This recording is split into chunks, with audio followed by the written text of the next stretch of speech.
Good morning. We made this video on March the 16th. It's 68 degrees, kind of cool. We're on our way to Babcock Ranch. Gonna take the bus through the swamplands, see some alligators maybe. Here's a little history about them. In the late 1800s, Perry McAdowell and his family moved from Montana to southwest Florida because they got tired of freezing to death.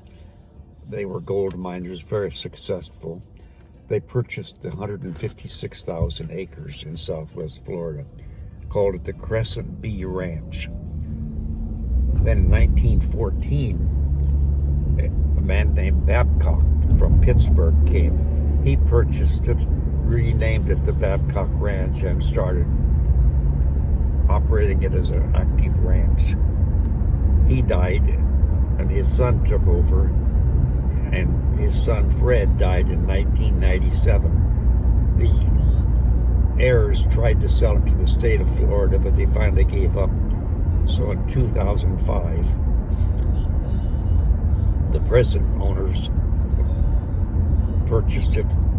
They immediately sold a great deal of it to the state of Florida and Lee County, and they kept 73,000 acres as a nature preserve.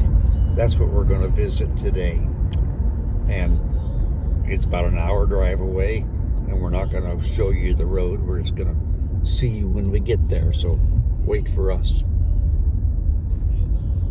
Few moments later.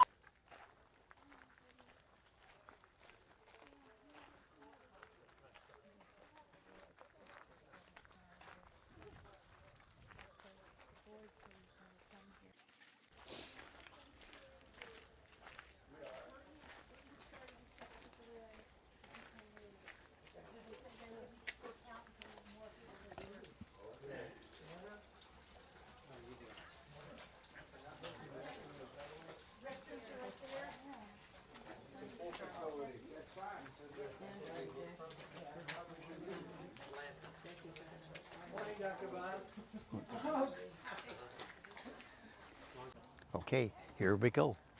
Look out, alligators, here we come.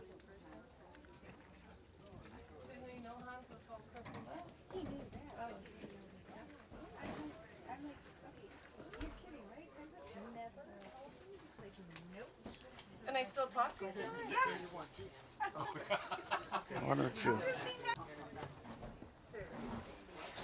I touched. Oh.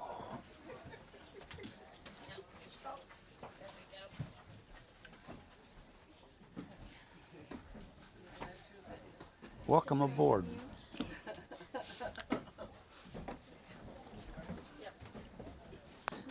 Howdy. My name is Carl. I'll be your guide today. I'd like to welcome you here on behalf of Babcock Ecotourism from the state of Florida. Today this is their largest preserve. We're going to be on a 90-minute tour, and I just need to go over some items with you before we pull out. First one is the safety rules. Safety rules, I really do enforce them, folks, especially when the buggy's moving. We ask you to keep the aisle clear. Please remain in your seat, hands and heads inside the buggy. And that's basically the rules, folks. That's it. When we're stopped, we're going to be feeding animals on both sides of the buggy. I highly recommend you get up. If I'm feeding the pigs over here, for example, you're on this side, get up and walk over here and look at them. Get a good look at them. It's vice versa when I'm feeding animals over here. Get up and look. I encourage you guys to get up and walk around and look at the animals. The second thing is, sometimes I miss things out here. I encourage you guys to holler at me. Hey, there's a deer. Fawn. Let me know. I'll stop. We'll try to get a good picture of them. I'll try to get them close to the buggy as possible. And the third thing I need your help with, when we're feeding the pigs, we have a lot of them here. Okay, seriously. Yeah. And if I'm feeding them and you happen to see a pig go underneath the buggy, please just holler pig under the buggy. That's for the pig's sake. Other things out here, well, cell phone usage. We do have a full buggy this time, and we encourage you to take pictures and videos. Other things out here, I encourage you guys to get involved and have a good time. I like to kid around, so I don't mind to be teased or whatever you want to call it. Just best way to put it is, I don't think there's anything you could say to me that I haven't heard before. I just retired after taught for 25 years, and the last 17 years have been middle school. My last job was 8th grade English. So there's a lot of things I've heard and seen. All right, our first stop is right here in front of us. This is a ditch that's home to a female gator. This past fall in September, she had about 20, 25 different little hatchlings here. But the problem was a lot of pressure, a lot of predators. She had to make the hatchlings. What you're going to see now is her older hatchlings. Alligators. These are the hatchlings that are 1, 2, and 3 years old. They are not the newborn. Yeah.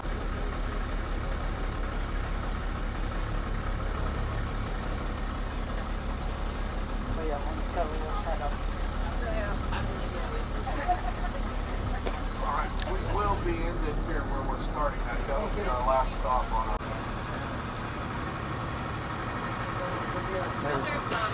There's Mom.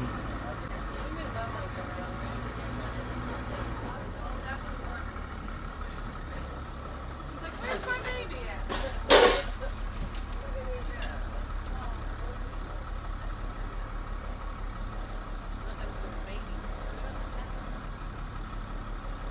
Now we're here with the white-tailed deer. I'd like to just give you a little history up here in Florida with the wild turkeys.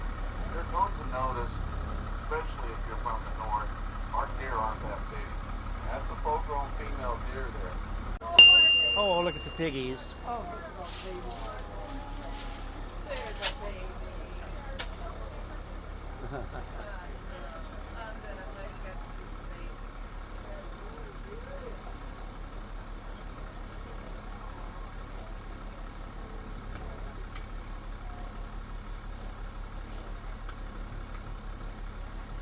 Here comes Mom. Here comes Mom.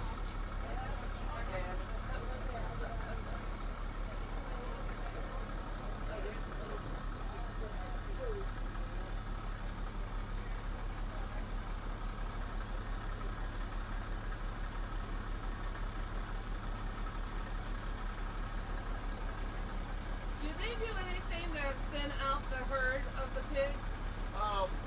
Occasionally, the cowboys will come in here and Only since now that I'm seeing seeing them in they're the not ranch. harvested here. Yeah. No.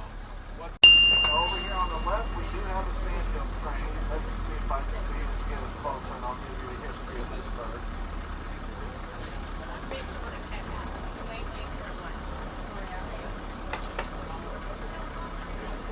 Now, sand-dome crane is a migratory bird. It's the second largest bird in Florida. You'll notice that big red heart on it there. What a beautiful bird. Normally they mate for life. And what happens, ladies, you'll absolutely love this. Every spring, the female makes the male do the entire mating ritual over again until she's happy.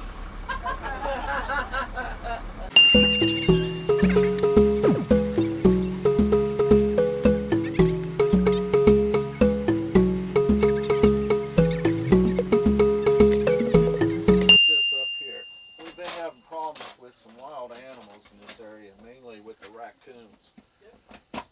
So I have to put this up here on the chair, my seat, so they don't get in here.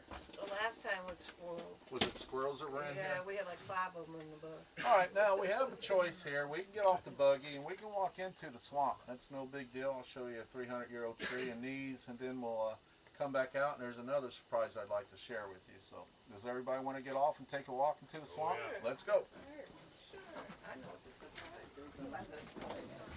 Surprises in there. Back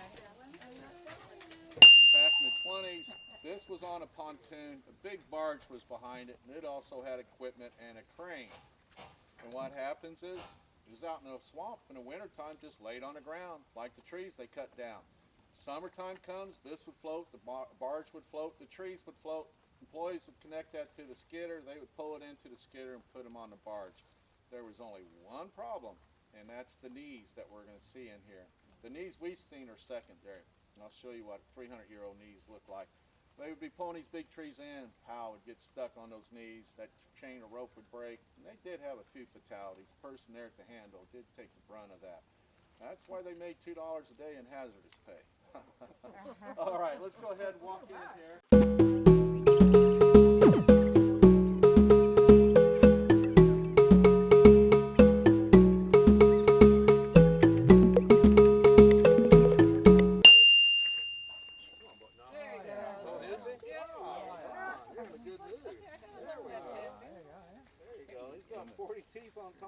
down bottom, 80 altogether. It'll lose every one of those teeth in its lifetime. They all grow back. A fully mature gator goes through about 2,000 teeth. Now, if you want to touch him, pet him, you can. Just try to keep the head on down. Go there and touch him. Take a picture. I want to touch him. That's the top is hard, the bottom is soft. You can touch him, dear. It's soft.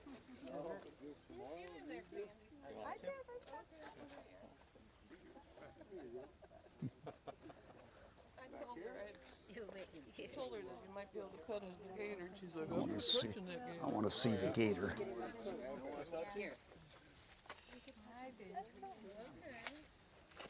You want to touch him? On the back of him. Touch the backside only. Dry.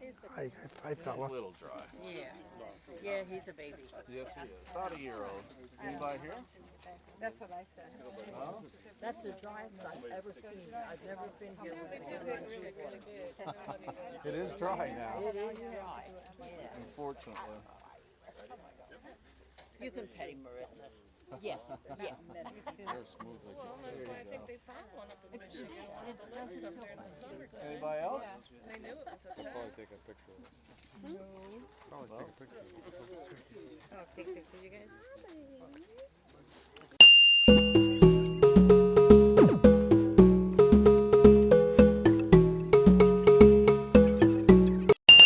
some turkeys. They know there's corn coming. Hey, corn! We want corn!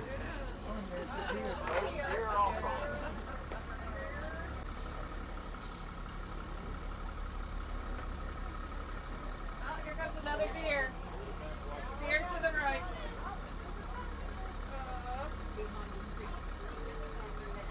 There you go.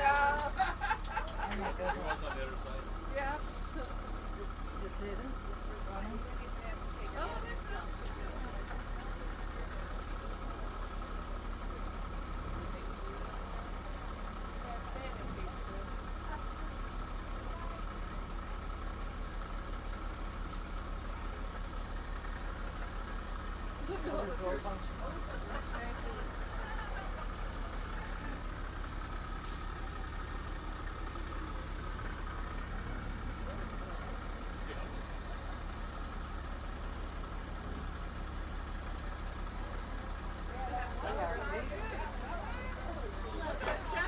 Top here, my strut for it. Looks like it's getting interested.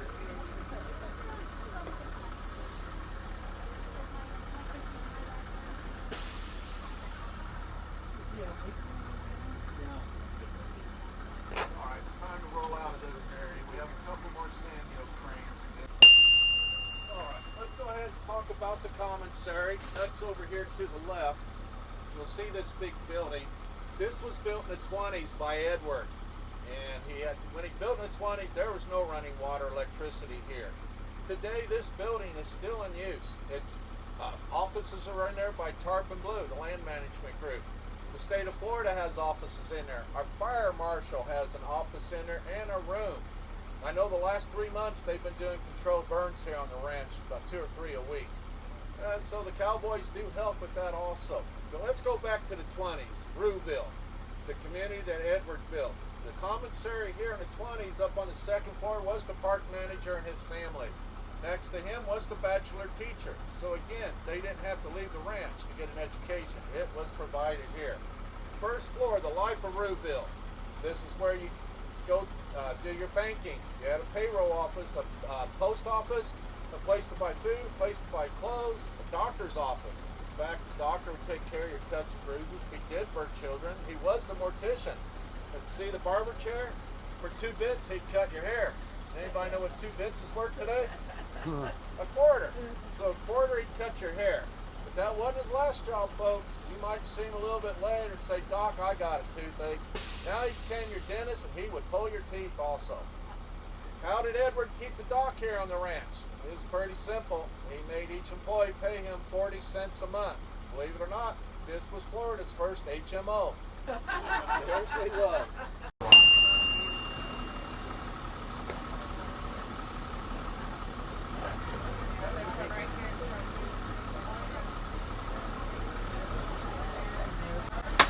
there's one over there on the left.